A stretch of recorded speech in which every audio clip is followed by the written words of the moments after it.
ಪ್ರತ್ಯಕ್ಷ ಆಗಿರೋದು. ಪ್ರತ್ಯಕ್ಷದರ್ಶಿ ಅಂತ ಇರುವಂತಹ ಮಹಿಳೆಯ ಸಂದರ್ಶನವನ್ನ ನಿಮ್ಮ ರಿಪಬ್ಲಿಕ್ ಕನ್ನಡ ನಡೆಸಿದೆ. 13 ವರ್ಷ ಹಿಂದಿನ ಸೌಜನ್ಯ ಕೇಸ್ನ ಪ್ರತ್ಯಕ್ಷದರ್ಶಿಯಂತೆ ಈ ಮಹಿಳೆ 13 ವರ್ಷ ಹಿಂದಿನ ಘಟನೆಗಳ ವಿವರವನ್ನ ನೀಡಿದಾಳೆ. ಈ ಮಹಿಳೆ ಘಟನೆಯ ದಿನವೇ ಧರ್ಮಸ್ಥಳದಲ್ಲಿ ಇದ್ರಂತೆ ಈ ಮಹಿಳೆ.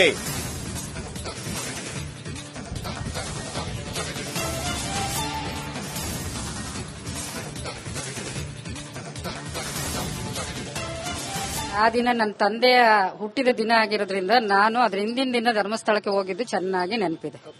ಎಷ್ಟೊತ್ತಿನ ಸುಮಾರಿಗೆ ನೀವು ಧರ್ಮಸ್ಥಳದಿಂದ ಆ ಇನ್ಸಿಡೆಂಟ್ ಆಯ್ತಲ್ಲ ಆ ಸ್ಥಳಕ್ಕೆ ಬಂದ್ರಮ್ಮ? ಅದು ನಾವು ನೋಡಿ ಆ ದಿನದ ಹಿಂದಿನ ದಿನ ನೈಟು 12 ಗಂಟೆಗೆ ಟ್ರೈನ್ ಅಲ್ಲಿ ಮಂಡ್ಯದಿಂದ ಹೊರಟ್ವಿ. ಅಲ್ಲಿಂದ ಬೆಳಗಿನ ಜಾವ ಅಲ್ಲಿ ಕುಕ್ಕೆ ಸುಬ್ರಹ್ಮಣ್ಯದಲ್ಲಿ ಇಳಿದು ಅಲ್ಲಿಂದ ಬಸ್ ಹತ್ಕೊಂಡು ಧರ್ಮಸ್ಥಳಕ್ಕೆ ಬಂದು ಅಲ್ಲಿ ನಾವು ಸ್ನಾನ ಮಾಡಿ ದೇವ್ರ ದರ್ಶನ ಮಾಡಿ ಊಟ ಎಲ್ಲ ಮಾಡಿ ಮುಗಿಸಿ ಹೊರಗೆ ಬರೋ ಅಷ್ಟರಲ್ಲಿ ಸುಮಾರು 2:30 ಟೈಮ್ ಆಗಿರಬಹುದು. ಬಟ್ ಅಲ್ಲಿಂದ ಒಂದು 5-10 ನಿಮಿಷ ವಿಶ್ರಾಂತಿ ಕಳೆದು ತದನಂತರ ನಾವು ನನ್ನ ಸ್ಕಿನ್ ಅಲರ್ಜಿ ಇದ್ದಿದ್ರಿಂದ ಯಾರೋ ನನಗೊಂಚೂರು ಇನ್ಫಾರ್ಮ್ ಮಾಡಿದ್ರು, ಇಲ್ಲಿ ಪ್ರಕೃತಿ ಚಿಕಿತ್ಸಾಲಯ ಇದೆ ಶಾಂತಿವನ ಅನ್ನೋ ಕಡೆ, ಅಲ್ಲಿ ಹೋಗಿ ತೋರಿಸ್ಕೊಳ್ಳಿ ಅಂತ ಹೇಳಿದ್ರು. ಬಟ್ ಅಲ್ಲಿ ಅವತ್ತೇ ತೋರ್ಸಕ್ ಆಗ್ತಿದಿಲ್ಲ. ಆದ್ರೂ ನಾವು ಕೆಲವು ವಿವರಗಳನ್ನು ತಿಳ್ಕೊಳ್ಳೋಕೆ ಅಂತ ಅಲ್ಲಿಗೆ ಹೊರಟ್ವಿ. ನೀವು ಅಲ್ಲಿ ಕಾಯ್ತಾ ಇದ್ರಿ, ಯಾರಾದ್ರೂ ಬರ್ಲಿ ವಿಚಾರ ಮಾಡಿ ಒಳಗಡೆ ಹೋಗೋಣ ಅಂತ ಕಾಯ್ತಾ ಇದ್ರಿ. ಆ ನಂತರ ಏನಾಯ್ತಮ್ಮ? ನಿಮ್ ಕಣ್ಣಿಗೆ ಯಾರು ಬಿದ್ರಲ್ಲಿ? ಆಮೇಲೆ ತದನಂತರ ನಾವು ಅಲ್ಲಿ ಕೂತಿರ್ಬೇಕಾದ್ರೆ ಒಂದು ಬೈಕ್ ಬಂತು ಫಸ್ಟ್. ಅದ್ರಲ್ಲಿ 2 ಹುಡುಗರು ಬಂದ್ರು. ಅವರೊಂದು 23 ಇಂದ 25 ಒಳಗಡೆ ವಯಸ್ಸಿನವರು. ಅವರು ಬಂದ್ಬಿಟ್ಟು ಅಲ್ಲಿ ಎದುರುಗಡೆ ಪ್ರಕೃತಿ ಚಿಕಿತ್ಸಾಲಯ ಇದೆಲ್ಲ ಆ ಕಡೆ ನಾವು ರೈಟ್ ಸೈಡ್ ಇದ್ವಿ, ಅವರು ಲೆಫ್ಟ್ ಸೈಡ್ಗೆ ಗಾಡಿ ತಗೊಂಡು ಆ ಕಡೆಯಿಂದ ಸ್ವಲ್ಪ ಒಂದು ನೋಡಿ ಅಲ್ಲಿ ಕಾಣಿಸ್ತಾ ಇದ್ರೆ ಅಷ್ಟು ದೂರ ಅಂದ್ರೆ ಒಂದು 200 ಮೀಟರ್ ಅಷ್ಟು ಅಥವಾ ಒಂದು 300 ಮೀಟರ್ ಅಷ್ಟು ದೂರದಲ್ಲಿ ಹೋಗಿ ಬೈಕ್ ನಿಲ್ಸಿದ್ರು. ಅಲ್ಲಿಂದ ನಿಲ್ಲಿಸ್ಬಿಟ್ಟು ಮತ್ತೆ ಅಲ್ಲಿಂದ ನಿಧಾನವಾಗಿ ಸ್ವಲ್ಪ ಹೊತ್ತು ಡಿಸ್ಕಷನ್ ಮಾಡ್ಬಿಟ್ಟು ಏನೋ ಅವ್ರವ್ರ ಭಾಷೆಲಿ ಮಾತಾಡ್ಕೊಂಡು ಮತ್ತೆ ಅವರು ಆ ಕಡೆಯಿಂದ ಈ ಕಡೆಯಿಂದ ಆ ಕಡೆಗೆ ಒಂದ್ 2-3 ಸಾರಿ ಓಡಾಡ್ತಾ ಇದ್ರು. ಆಮೇಲೆ ಅವರು ನಮ್ಮನ್ನ ನೋಡಿದ್ರು. ನಾವು ಅವರನ್ನ ಕೇಳೋಣ ಅಂತ ಇದ್ವಿ. ಬಟ್ ಅವರು ಆ ಕಡೆ ಈ ಕಡೆ ಓಡಾಡ್ತಾ ಇರೋದ್ರಿಂದ ಸುಮ್ಮನಾದ್ವಿ. ಅದ್ರ ಜೊತೆಗೆ ಇನ್ನೊಂದು ಬೈಕ್ ಬಂತು, ಅದ್ರಲ್ಲಿ ಒಬ್ರು ಬಂದ್ರು, ಅವರು ಅವ್ರ ಜೊತೆ ಸೇರ್ಕೊಂಡ್ರು. ಆಮೇಲೆ ಇನ್ನೊಂದು ಬೈಕ್ ಬಂತು, ಅದ್ರಲ್ಲಿ 3 ಜನ ಇದ್ರು. ಅವ್ರು ಬಂದು ಅವರೆಲ್ಲ ಸೇರ್ಕೊಂಡು ಮಾತಾಡಾದ್ಮೇಲೆ ಅವರು ಇಬ್ರು ಹೊರಟೋಗ್ಬಿಟ್ರು ಬೈಕಲ್ಲೇ, ಒಬ್ರು ಅಲ್ಲೇ ಉಳ್ಕೊಂಡ್ರು. ಆಮೇಲೆ ಅಲ್ಲಿ ಉಳ್ಕೊಂಡು ಇನ್ನೊಬ್ಬ ಬಂದ್ಬಿಟ್ಟು ಆಟೋದಲ್ಲಿ ಒಂದು ಆಟೋ ಬಂತು. ಆಟೋದಲ್ಲಿ ಬಂದ್ಬಿಟ್ಟು ಅಯ್ಯಪ್ಪ ಒಬ್ರು ತೊದ್ಲ ಬಂದಿದ್ದು. ಅವ್ರು ಅಷ್ಟು ಜನ ಏನೋ ಮಾತಾಡ್ಕೊಂಡು ನಮ್ಮ ಹತ್ರ 3 ಬೈಕು ನೀವು ನಿಂತಹ ಬಸ್ ಸ್ಟ್ಯಾಂಡ್ ನ ಎದುರುಗಡೆ ಬಂದು ನಿಂತಿತ್ತ? ಎದುರುಗಡೆ ಸ್ವಲ್ಪ ದೂರ ಒಂದು 200 ಮೀಟರ್ ಅಷ್ಟು ದೂರ, 200-300 ಮೀಟರ್ ಅಷ್ಟು ದೂರದಲ್ಲಿ ನಿಮ್ಗೆ ಕಾಣಿಸೋತರ ನಿಂತಿತ್ತು. ಇಲ್ಲಿ ಕಾಣಿಸ್ತಾ ಇಲ್ವ ರೋಡು ನಮ್ಗೆ? ಅದೇ ತರ ನೋಡಿ ಈ ಇದ್ರಲ್ಲಿ ಇದು ಕಾಂಪೌಂಡ್ ಇದೆ ಅಲ್ಲ, ಅಷ್ಟು ದೂರದಲ್ಲಿ ಅಲ್ಲಿ ಬೈಕ್ಗಳು ನಿಲ್ಸ್ಕೊಂಡಿದ್ರು. ಅವ್ರು ನಿಮ್ಮನ್ನ ಅಬ್ಸರ್ವ್ ಮಾಡಿದ್ರ? ಹೌದು, ನಮ್ಮನ್ನ ಚೆನ್ನಾಗಿ ಅಬ್ಸರ್ವ್ ಮಾಡ್ಕೊಂಡೇ ಹೋದ್ರು. ನಿಧಾನವಾಗಿ ಸ್ಲೋ ಮೋಷನ್ ಅಲ್ಲಿ ವೆಹಿಕಲ್ ತಗೊಂಡು ಹೋಗ್ತಾ ಇದ್ರು. ಆಮೇಲೆ ಏನಾಯ್ತು ಅಂದ್ರೆ ಒಬ್ರು ಬಂದ್ರು, ನಮ್ಮ ಹತ್ರನೇ ಬಂದ್ರು. ಅವ್ರು ಬಂದ್ಬಿಟ್ಟೇನಂದ್ರು, ಅವ್ರಿಗೆ ಸ್ಪಷ್ಟವಾಗಿ ಮಾತು ಹೊರಡಲ್ಲ, ತೊದ್ಲು ಅವರು. ಅವ್ರು ಹೇಳಿದ್ರು, ಆಂಟಿ ನೀವು ಯಾಕೆ ಇಲ್ಲಿ ಇದ್ದೀರಾ, ನೀವು ಎಲ್ಲಿಂದ ಬಂದಿದ್ದೀರಾ ಅಂತ ಇದೇ ತರ ತೊದ್ಲು ಮಾತಲ್ಲಿ ನಿಮ್ಮನ್ನ ಅಲ್ಲಿ ಬಂದ ವ್ಯಕ್ತಿ ಮಾತಾಡಿಸಿದ್ರು. ಅವ್ರಿಗೆ ಒಂದು ಎಷ್ಟು ಏಜ್ ಆಗಿರ್ಬೋದು? ಅವ್ರಿಗೆ ಸುಮಾರು ಒಂದು 23-24 ಇರ್ಬೋದು ಅನ್ಸುತ್ತೆ. ಹುಡುಗ ಹಾಗಾದ್ರೆ? ಹುಡುಗ 24-25 ಒಳಗೆ. ಆ ಹುಡುಗ ಬಿಕ್ಲಿ ಮಾತಾಡ್ತಾ ಇದ್ದು.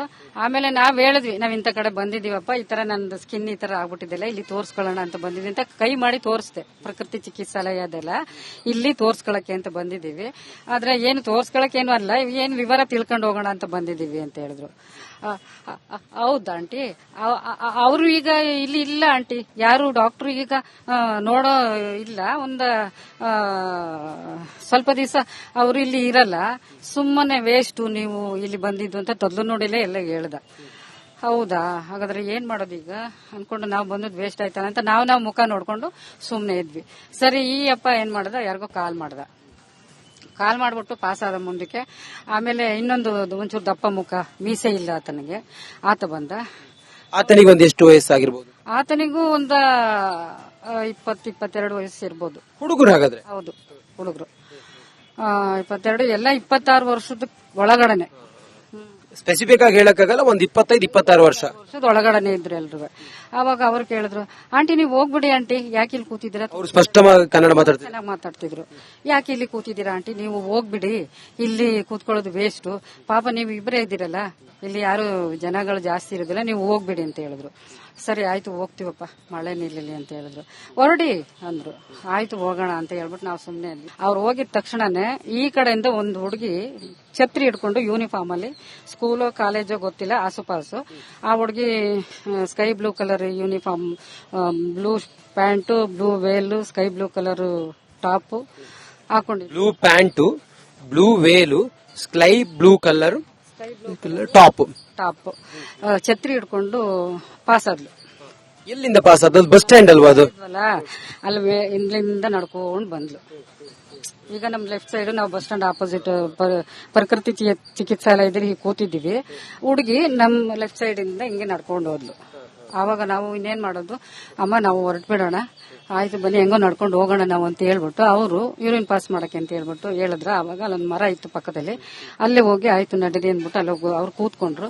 ನಾನು ಹೋಗಿ ಅವ್ರ ಪಕ್ಕದಲ್ಲಿ ನಿಂತ್ಕೊಂಡೆ ಅಷ್ಟೇ. ಆಮೇಲೆ ಹುಡುಗಿ ಅಲ್ಲಿಂದ ಅಲ್ಲಿ ಪಾಸ್ ಆಗಿದ್ದಾಳೆ. ಒಂದ್ ನಿಮಿಷನ 2 ನಿಮಿಷನ ಆಗಿರ್ಬೋದು. ಆಗ ಜೋರ ಕಿರ್ಚಿತು, ಅದೇ ಹುಡುಗಿನ ಕಿರಿಚಿತು. ನಾನ್ ಹಿಂಗ್ ಬಗ್ಗೆ ನೋಡಿದೆ ಮರದಿಂದ ಈಚೆಗೆ. ನೀವಿದ್ದ ಜಾಗದಿಂದ ಎಷ್ಟು ದೂರದಲ್ಲಿ ಆ ಹುಡುಗಿ ಕಿರ್ತಾಳೆ? ಒಂದ 300 ಫೀಟ್ಸ್ ಇರ್ಬೋದು, ಅಂದ್ರೆ ಒಂದು 200 ಮೀಟರ್ ಇರ್ಬೋದು, ಕೂಗಳತೆ ದೂರದಲ್ಲಿ. ಇಷ್ಟೇ ನೋಡಿ, ಇದ್ರಿಂದ ಗೇಟ್ ಇದೆಯಲ್ಲ ಇದಾಕಿದಾರಲ್ಲ ಅಷ್ಟು ದೂರದಲ್ಲಿ, ಈ ಕಾಂಪೌಂಡ್ ಇದೆಯಲ್ಲ ಅಷ್ಟು ದೂರದಲ್ಲಿ. ಆ ಹುಡುಗಿ ನನ್ ಕಡೆ ನೋಡ್ತು, ನಾವು ಅವ್ರ ಕಡೆ ನೋಡಿದ್ವಿ. ಅವಾಗ ನಾನು ಹೇಳಿದೆ, ಆ ಹುಡುಗಿ ನಮ್ ಸೋದರತ್ತೆ ಮಗಳ ತರ ಇದ್ಲು. ನಾನು ಹೇಳಿದೆ, ಅಮ್ಮ ಆ ಹುಡುಗಿ ನೋಡಿ ನಮ್ ಜ್ಯೋತಿ ತರನೇ ಇದ್ದಾಳೆ ಅಲ್ವಾ, ಚೆನ್ನಾಗಿದ್ದಾಳೆ ಅಂತ ನಾವು ಮಾತಾಡ್ಕೊಂಡ್ವಿ ಅಷ್ಟೇ. ಆ ಛತ್ರಿ ಹಿಡ್ಕೊಂಡು ಹೋಯ್ತು ಅಷ್ಟೇ. ಅಷ್ಟು ಬಿಟ್ರೆ ಆ ಹುಡುಗಿ ಅಲ್ಲಿ ಮುಂದಕ್ಕೆ ಹೋದ್ಮೇಲೆ ಅದು ಕಿರಿಚಿದ ಮೇಲೆ ನಾನು ಈ ಕಡೆ ತಿರ್ಕೊಂಡು ನೋಡಿದ್ಮೇಲೆ ನೋಡದೆ ಒಂದು ಕಾರ್ ಬಂತು, ಬೂದ್ ಬಣ್ಣದ ಕಾರು, ಮತ್ತೆ ಆಟೋ ಅಡ್ಡ ನಿಂತ್ಕಂತು.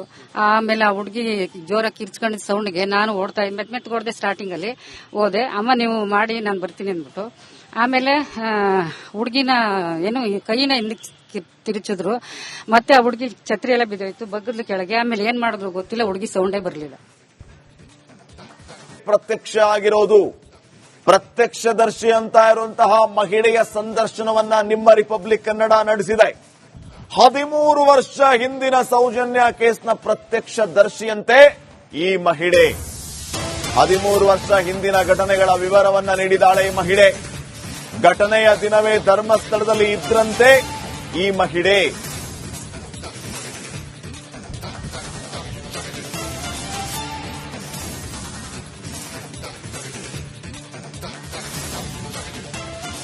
ಆ ದಿನ ನನ್ನ ತಂದೆಯ ಹುಟ್ಟಿದ ದಿನ ಆಗಿರೋದ್ರಿಂದ ನಾನು ಅದ್ರ ಹಿಂದಿನ ದಿನ ಧರ್ಮಸ್ಥಳಕ್ಕೆ ಹೋಗಿದ್ದು ಚೆನ್ನಾಗಿ ನೆನಪಿದೆ.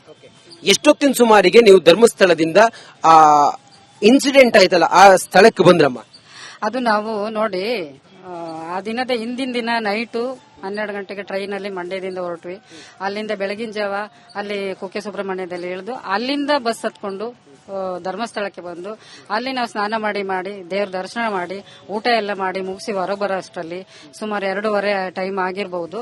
ಬಟ್ ಅಲ್ಲಿಂದ ಒಂದು 5-10 ನಿಮಿಷ ವಿಶ್ರಾಂತಿ ಕಳೆದು ತದನಂತರ ನಾವು, ನನ್ನ ಸ್ಕಿನ್ ಅಲರ್ಜಿ ಇದ್ದಿದ್ರಿಂದ ಯಾರೋ ನನಗೊಂಚೂರು ಇನ್ಫಾರ್ಮ್ ಮಾಡಿದ್ರು, ಇಲ್ಲಿ ಪ್ರಕೃತಿ ಚಿಕಿತ್ಸಾಲಯ ಇದೆ ಶಾಂತಿವನ ಅನ್ನೋ ಕಡೆ, ಅಲ್ಲಿ ಹೋಗಿ ತೋರಿಸ್ಕೊಳ್ಳಿ ಅಂತ ಹೇಳಿದ್ರು.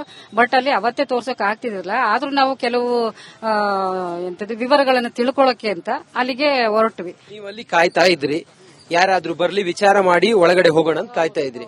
ಆ ನಂತರ ಏನಾಯ್ತಮ್ಮ? ನಿಮ್ ಕಣ್ಣಿಗೆ ಯಾರು ಬಿದ್ರಲ್ಲಿ? ಆಮೇಲೆ ತದನಂತರ ನಾವು ಅಲ್ಲಿ ಕೂತಿರ್ಬೇಕಾದ್ರೆ ಒಂದು ಬೈಕ್ ಬಂತು ಫಸ್ಟ್. ಅದ್ರಲ್ಲಿ 2 ಹುಡುಗರು ಬಂದ್ರು. ಅವರೊಂದು 23 ಇಂದ 25 ಒಳಗಡೆ ವಯಸ್ಸಿನವರು. ಅವರು ಬಂದ್ಬಿಟ್ಟು ಅಲ್ಲಿ ಎದುರುಗಡೆ ಪ್ರಕೃತಿ ಚಿಕಿತ್ಸಾಲಯ ಇದೆಲ್ಲ, ಆ ಕಡೆ ನಾವು ರೈಟ್ ಸೈಡ್ ಇದ್ವಿ, ಅವರು ಲೆಫ್ಟ್ ಸೈಡ್ಗೆ ಗಾಡಿ ತಗೊಂಡು ಆ ಕಡೆಯಿಂದ ಸ್ವಲ್ಪ ಒಂದು ನೋಡಿ ಅಲ್ಲಿ ಕಾಣಿಸ್ತಾ ಇದ್ರೆ ಅಷ್ಟು ದೂರ ಅಂದ್ರೆ ಒಂದು 200 ಮೀಟರ್ ಅಷ್ಟು ಅಥವಾ ಒಂದು 300 ಮೀಟರ್ ಅಷ್ಟು ದೂರದಲ್ಲಿ ಹೋಗಿ ಬೈಕ್ ನಿಲ್ಸಿದ್ರು. ಅಲ್ಲಿಂದ ನಿಲ್ಲಿಸ್ಬಿಟ್ಟು ಮತ್ತೆ ಅಲ್ಲಿಂದ ನಿಧಾನವಾಗಿ ಸ್ವಲ್ಪ ಹೊತ್ತು ಡಿಸ್ಕಷನ್ ಮಾಡ್ಬಿಟ್ಟು ಏನೋ ಅವ್ರವ್ರ ಭಾಷೆಯಲ್ಲಿ ಮಾತಾಡ್ಕೊಂಡು ಮತ್ತೆ ಅವರು ಆ ಕಡೆಯಿಂದ ಈ ಕಡೆಗೆ ಈ ಕಡೆಯಿಂದ ಆ ಕಡೆಗೆ ಒಂದ್ 2-3 ಸಾರಿ ಓಡಾಡ್ತಾ ಇದ್ರು. ಆಮೇಲೆ ಅವರು ನಮ್ಮನ್ನ ನೋಡಿದ್ರು. ನಾವು ಅವ್ರನ್ನ ಕೇಳೋಣ ಅಂತ ಇದ್ವಿ, ಬಟ್ ಅವರು ಆ ಕಡೆ ಈ ಕಡೆ ಓಡಾಡ್ತಾ ಇರೋದ್ರಿಂದ ಸುಮ್ಮನಾದ್ವಿ. ಅದ್ರ ಜೊತೆಗೆ ಇನ್ನೊಂದು ಬೈಕ್ ಬಂತು, ಅದ್ರಲ್ಲಿ ಒಬ್ರು ಬಂದ್ರು, ಅವರು ಅವ್ರ ಜೊತೆ ಸೇರ್ಕೊಂಡ್ರು. ಆಮೇಲೆ ಇನ್ನೊಂದು ಬೈಕ್ ಬಂತು, ಅದ್ರಲ್ಲಿ 3 ಜನ ಇದ್ರು. ಅವ್ರು ಬಂದು ಅವರೆಲ್ಲ ಸೇರ್ಕೊಂಡು ಮಾತಾಡಾದ್ಮೇಲೆ ಅವರು ಇಬ್ರು ಹೊರಟೋಗ್ಬಿಟ್ರು ಬೈಕಲ್ಲಿ, ಒಬ್ರು ಅಲ್ಲೇ ಉಳ್ಕೊಂಡ್ರು. ಆಮೇಲೆ ಅಲ್ಲಿ ಉಳ್ಕೊಂಡು ಇನ್ನೊಬ್ಬ ಬಂದ್ಬಿಟ್ಟು ಆಟೋದಲ್ಲಿ ಒಂದು ಆಟೋ ಬಂತು. ಆಟೋದಲ್ಲಿ ಬಂದ್ಬಿಟ್ಟು ಅಯ್ಯಪ್ಪ ಒಬ್ರು ತೊದ್ಲ ಬಂದಿದ್ದು. ಅವ್ರು ಅಷ್ಟು ಜನ ಏನೋ ಮಾತಾಡ್ಕೊಂಡು ನಮ್ಮ ಹತ್ರ 3 ಬೈಕು ನೀವು ನಿಂತಹ ಬಸ್ ಸ್ಟ್ಯಾಂಡ್ ನ ಎದುರುಗಡೆ ಬಂದು ನಿಂತಿತ್ತ. ಎದುರುಗಡೆ ಸ್ವಲ್ಪ ದೂರ, ಒಂದು 200 ಮೀಟರ್ ಅಷ್ಟು ದೂರ, 200-300 ಮೀಟರ್ ಅಷ್ಟು ದೂರದಲ್ಲಿ ನಿಮ್ಗೆ ಕಾಣಿಸೋತರ ನಿಂತಿತ್ತು. ಇಲ್ಲಿ ಕಾಣಿಸ್ತಾ ಇಲ್ವ ರೋಡು ನಮ್ಗೆ? ಅದೇ ತರ ನೋಡಿ, ಈ ಇದ್ರಲ್ಲಿ ಇದು ಕಾಂಪೌಂಡ್ ಇದೆ ಅಲ್ಲ, ಅಷ್ಟು ದೂರದಲ್ಲಿ ಅಲ್ಲಿ ಬೈಕ್ಗಳು ನಿಲ್ಸ್ಕೊಂಡಿದ್ರು. ಅವ್ರು ನಿಮ್ಮನ್ನು ಅಬ್ಸರ್ವ್ ಮಾಡಿದ್ರ? ಹೌದು, ನಮ್ಮ ಚೆನ್ನಾಗಿ ಅಬ್ಸರ್ವ್ ಮಾಡ್ಕೊಂಡೇ ಹೋದ್ರು. ನಿಧಾನವಾಗಿ ಸ್ಲೋ ಮೋಷನ್ ಅಲ್ಲಿ ವೆಹಿಕಲ್ ತಗೊಂಡು ಹೋಗ್ತಾ ಇದ್ರು. ಆಮೇಲೆ ಏನಾಯ್ತು ಅಂದ್ರೆ ಒಬ್ರು ಬಂದ್ರು, ನಮ್ಮ ಹತ್ರನೇ ಬಂದ್ರು. ಅವರು ಬಂದ್ಬಿಟ್ಟು ಏನಂದ್ರು, ಅವ್ರಿಗೆ ಸ್ಪಷ್ಟವಾಗಿ ಮಾತು ಹೊರಡಲ್ಲ, ತೊದ್ಲು ಅವರು. ಅವ್ರು ಹೇಳಿದ್ರು, ಆಂಟಿ ನೀವು ಯಾಕೆ ಇಲ್ಲಿ ಇದ್ದೀರಾ, ನೀವು ಎಲ್ಲಿಂದ ಬಂದಿದ್ದೀರಾ ಅಂತ ಇದೇ ತರ ತೊದ್ಲು ಮಾತಲ್ಲಿ ನಿಮ್ಮನ್ನ ಅಲ್ಲಿ ಬಂದ ವ್ಯಕ್ತಿ ಮಾತಾಡಿಸಿದ್ರು. ಅವ್ರಿಗೆ ಒಂದು ಎಷ್ಟು ಏಜ್ ಆಗಿರ್ಬೋದು? ಅವ್ರಿಗೆ ಸುಮಾರು ಒಂದು 23-24 ಇರ್ಬೋದು ಅನ್ಸುತ್ತೆ. ಹುಡುಗ ಹಾಗಾದ್ರೆ? ಹುಡುಗ 24-25 ಒಳಗೆ. ಆ ಹುಡುಗ ಬಿಕ್ಲಿ ಮಾತಾಡ್ತಾ ಇದ್ದು. ಆಮೇಲೆ ನಾವ್ ಹೇಳಿದ್ವಿ, ನಾವ್ ಇಂಥ ಕಡೆ ಬಂದಿದೀವಪ್ಪ, ಈ ತರ ನಂದು ಸ್ಕಿನ್ ಈ ತರ ಆಗ್ಬಿಟ್ಟಿದೆಲ್ಲ, ಇಲ್ಲಿ ತೋರ್ಸ್ಕೊಳ್ಳೋಣ ಅಂತ ಬಂದಿದ್ವಿ ಅಂತ ಕೈ ಮಾಡಿ ತೋರಿಸ್ದೆ. ಪ್ರಕೃತಿ ಚಿಕಿತ್ಸಾಲಯದೆಲ್ಲ ಇಲ್ಲಿ ತೋರ್ಸ್ಕೊಳಕ್ಕೆ ಅಂತ ಬಂದಿದೀವಿ. ಆದ್ರೆ ಏನು ತೋರ್ಸ್ಕೊಳಕ್ ಏನು ಅಲ್ಲ, ಏನ್ ವಿವರ ತಿಳ್ಕೊಂಡು ಹೋಗೋಣ ಅಂತ ಬಂದಿದೀವಿ ಅಂತ ಹೇಳಿದ್ರು. ಹೌದಾ ಆಂಟಿ?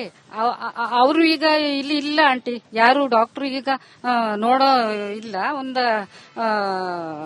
ಸ್ವಲ್ಪ ದಿವಸ ಅವರು ಇಲ್ಲಿ ಇರಲ್ಲ, ಸುಮ್ಮನೆ ವೇಸ್ಟ್ ನೀವು ಇಲ್ಲಿ ಬಂದಿದ್ದು ಅಂತ ತೊದ್ಲು ನೋಡಿಲ್ಲ ಎಲ್ಲ ಹೇಳ್ದ. ಹೌದಾ, ಹಾಗಾದ್ರೆ ಏನ್ ಮಾಡೋದು ಈಗ ಅನ್ಕೊಂಡು ನಾವು ಬಂದದ್ದು ವೇಸ್ಟ್ ಆಯ್ತಾ ಅಂತ ನಾವು ಮುಖ ನೋಡ್ಕೊಂಡು ಸುಮ್ನೆ ಇದ್ವಿ. ಸರಿ, ಈ ಅಪ್ಪ ಏನ್ ಮಾಡ್ದ, ಯಾರಿಗೋ ಕಾಲ್ ಮಾಡ್ಬಿಟ್ಟು ಪಾಸ್ ಆದ ಮುಂದಕ್ಕೆ.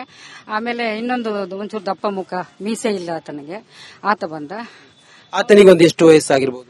ಆತನಿಗೂ ಒಂದು 20-22 ವಯಸ್ಸು ಇರ್ಬೋದು. ಹುಡುಗರು ಹಾಗಾದ್ರೆ? ಹೌದು, ಹುಡುಗರು 22, ಎಲ್ಲ 26 ವರ್ಷದ ಒಳಗಡೆನೆ. ಸ್ಪೆಸಿಫಿಕ್ ಆಗಿ ಹೇಳಕ್ಕಾಗಲ್ಲ, ಒಂದು 25-26 ವರ್ಷದ ಒಳಗಡೆನೆ ಇದ್ರು ಎಲ್ರು. ಅವಾಗ ಅವ್ರು ಕೇಳಿದ್ರು, ಆಂಟಿ ನೀವು ಹೋಗ್ಬಿಡಿ ಆಂಟಿ, ಯಾಕೆ ಇಲ್ಲಿ ಕೂತಿದ್ದೀರಾ? ಅವ್ರು ಸ್ಪಷ್ಟವಾಗಿ ಕನ್ನಡ ಚೆನ್ನಾಗಿ ಮಾತಾಡ್ತಿದ್ರು. ಯಾಕೆ ಇಲ್ಲಿ ಕೂತಿದ್ದೀರಾ ಆಂಟಿ, ನೀವು ಹೋಗ್ಬಿಡಿ, ಇಲ್ಲಿ ಕೂತ್ಕೊಳ್ಳೋದು ವೇಸ್ಟ್, ಪಾಪ ನೀವು ಇಬ್ಬರೇ ಇದ್ದೀರಲ್ಲ, ಇಲ್ಲಿ ಯಾರು ಜನಗಳು ಜಾಸ್ತಿ ಇರೋದಿಲ್ಲ, ನೀವು ಹೋಗ್ಬಿಡಿ ಅಂತ ಹೇಳಿದ್ರು. ಸರಿ ಆಯ್ತು ಹೋಗ್ತೀವಪ್ಪ, ಮಳೆ ನಿಲ್ಲಲಿ ಅಂತ ಹೇಳಿದ್ರು. ಹೊರಡಿ ಅಂದ್ರು. ಆಯ್ತು ಹೋಗೋಣ ಅಂತ ಹೇಳ್ಬಿಟ್ಟು ನಾವು ಸುಮ್ನೆ ಇದ್ವಿ. ಅವ್ರು ಹೋಗಿದ ತಕ್ಷಣನೇ ಈ ಕಡೆಯಿಂದ ಒಂದು ಹುಡುಗಿ ಛತ್ರಿ ಹಿಡ್ಕೊಂಡು ಯೂನಿಫಾರ್ಮ್ ಅಲ್ಲಿ, ಸ್ಕೂಲೋ ಕಾಲೇಜೋ ಗೊತ್ತಿಲ್ಲ, ಆಸುಪಾಸು, ಆ ಹುಡುಗಿ sky blue colour uniform, blue pant, blue ವೇಲು, ಸ್ಕೈ ಬ್ಲೂ ಕಲರ್ ಟಾಪ್ ಹಾಕೊಂಡಿದ್ರು. ಬ್ಲೂ ಪ್ಯಾಂಟು, ಬ್ಲೂ ವೇಲು, ಸ್ಕೈ ಬ್ಲೂ ಕಲರ್ ಟಾಪ್ ಛತ್ರಿ ಹಿಡ್ಕೊಂಡು ಪಾಸ್ ಆದ್ಲು. ಎಲ್ಲಿಂದ ಪಾಸ್ ಆದ? ಬಸ್ ಸ್ಟ್ಯಾಂಡ್ ಅಲ್ವಾ ಅದು? ಅಲ್ಲಿ ಇಲ್ಲಿಂದ ನಡ್ಕೊಂಡು ಬಂದ್ಲು. ಈಗ ನಮ್ ಲೆಫ್ಟ್ ಸೈಡ್ ನಾವು ಬಸ್ ಸ್ಟ್ಯಾಂಡ್ ಆಪೋಸಿಟ್ ಪ್ರಕೃತಿ ಚಿಕಿತ್ಸಾಲಯದಲ್ಲಿ ಕೂತಿದ್ದೀವಿ. ಹುಡುಗಿ ನಮ್ ಲೆಫ್ಟ್ ಸೈಡ್ ಇಂದ ಹಿಂಗೆ ನಡ್ಕೊಂಡು ಹೋದ್ಲು. ಆವಾಗ ನಾವು ಇನ್ನೇನ್ ಮಾಡೋದು, ಅಮ್ಮ ನಾವು ಹೊರಟ್ಬಿಡೋಣ, ಆಯ್ತು ಬನ್ನಿ ಹೆಂಗೋ ನಡ್ಕೊಂಡು ಹೋಗೋಣ ನಾವು ಅಂತ ಹೇಳ್ಬಿಟ್ಟು ಅವರು ಯೂರಿನ್ ಪಾಸ್ ಮಾಡಕ್ಕೆ ಅಂತ ಹೇಳ್ಬಿಟ್ಟು ಹೇಳಿದ್ರ. ಆವಾಗ ಅಲ್ಲೊಂದು ಮರ ಇತ್ತು ಪಕ್ಕದಲ್ಲಿ, ಅಲ್ಲೇ ಹೋಗಿ ಆಯ್ತು ನಡೀರಿ ಅಂದ್ಬಿಟ್ಟು ಅಲ್ಲಿ ಅವ್ರು ಕೂತ್ಕೊಂಡ್ರು. ನಾನು ಹೋಗಿ ಅವ್ರ ಪಕ್ಕದಲ್ಲಿ ನಿಂತ್ಕೊಂಡೆ ಅಷ್ಟೇ. ಆಮೇಲೆ ಹುಡುಗಿ ಅಲ್ಲಿಂದ ಅಲ್ಲಿ ಪಾಸ್ ಆಗಿದ್ದಾಳೆ. ಒಂದ್ ನಿಮಿಷನೋ 2 ನಿಮಿಷನೋ ಆಗಿರ್ಬೋದು. ಆಗ ಜೋರ ಕಿರ್ಚ್ತು, ಅದೇ ಹುಡುಗಿನೇ ಕಿರಿಚ್ತು. ನಾನ್ ಹಿಂಗ್ ಬಗ್ಗೆ ನೋಡಿದೆ ಮರದಿಂದ ಈಚೆಗೆ. ನೀವಿದ್ದ ಜಾಗದಿಂದ ಎಷ್ಟು ದೂರದಲ್ಲಿ ಆ ಹುಡುಗಿ ಕಿರ್ತಾಳೆ? ಒಂದು 300 ಫೀಟ್ಸ್ ಇರ್ಬೋದು, ಅಂದ್ರೆ ಒಂದು 200 ಮೀಟರ್ ಇರ್ಬೋದು, ಕೂಗಳತೆ ದೂರದಲ್ಲಿ. ಇಷ್ಟೇ ನೋಡಿ, ಗೇಟ್ ಇದೆಯಲ್ಲ ಇದಾಕಿದಾರಲ್ಲ ಅಷ್ಟು ದೂರದಲ್ಲಿ, ಈ ಕಾಂಪೌಂಡ್ ಇದೆಯಲ್ಲ ಅಷ್ಟು ದೂರದಲ್ಲಿ. ಆ ಹುಡುಗಿ ನನ್ ಕಡೆ ನೋಡ್ತು, ನಾವು ಅವ್ರ ಕಡೆ ನೋಡಿದ್ವಿ. ಅವಾಗ ನಾನು ಹೇಳಿದೆ, ಆ ಹುಡುಗಿ ನಮ್ ಸೋದರತ್ತೆ ಮಗಳ ತರ ಇದ್ಲು. ನಾನು ಹೇಳಿದೆ, ಅಮ್ಮ ಆ ಹುಡುಗಿ ನೋಡಿ ನಮ್ ಜ್ಯೋತಿ ತರನೇ ಇದ್ದಾಳೆ ಅಲ್ವಾ, ಚೆನ್ನಾಗಿದ್ದಾಳೆ ಅಂತ ನಾವು ಮಾತಾಡ್ಕೊಂಡ್ವಿ ಅಷ್ಟೇ. ಆ ಛತ್ರಿ ಹಿಡ್ಕೊಂಡು ಹೋಯ್ತು ಅಷ್ಟೇ. ಅಷ್ಟು ಬಿಟ್ರೆ ಆ ಹುಡುಗಿ ಅಲ್ಲಿ ಮುಂದಕ್ಕೆ ಹೋದ್ಮೇಲೆ ಅದು ಕಿರಿಚಿದ ಮೇಲೆ ನಾನು ಈ ಕಡೆ ತಿರ್ಕೊಂಡು ನೋಡಿದ್ಮೇಲೆ ನೋಡದೆ ಒಂದು ಕಾರ್ ಬಂತು, ಬೂದ್ ಬಣ್ಣದ ಕಾರು, ಮತ್ತೆ ಆಟೋ ಅಡ್ಡ ನಿಂತ್ಕಂತು. ಆಮೇಲೆ ಆ ಹುಡುಗಿ ಜೋರ ಕಿರ್ಚ್ಕೊಂಡಿದ್ದ ಸೌಂಡ್ಗೆ ನಾನು ಓಡ್ತಾ ಮೆತ್ಮೆತ್ಕೊಡ್ದೆ. ಸ್ಟಾರ್ಟಿಂಗ್ ಅಲ್ಲಿ ಹೋದೆ, ಅಮ್ಮ ನೀವು ಮಾಡಿ ನಾನು ಬರ್ತೀನಿ ಅಂದ್ಬಿಟ್ಟು. ಆಮೇಲೆ ಹುಡುಗಿನ ಏನು ಕೈನ ಹಿಂದಕ್ಕೆ ತಿರುಚಿದ್ರು. ಮತ್ತೆ ಆ ಹುಡುಗಿ ಛತ್ರಿ ಎಲ್ಲ ಬಿದ್ದೋಯ್ತು ಬಗ್ಗದ ಕೆಳಗೆ. ಆಮೇಲೆ ಏನ್ ಮಾಡಿದ್ರು ಗೊತ್ತಿಲ್ಲ, ಹುಡುಗಿ ಸೌಂಡೇ ಬರ್ಲಿಲ್ಲ.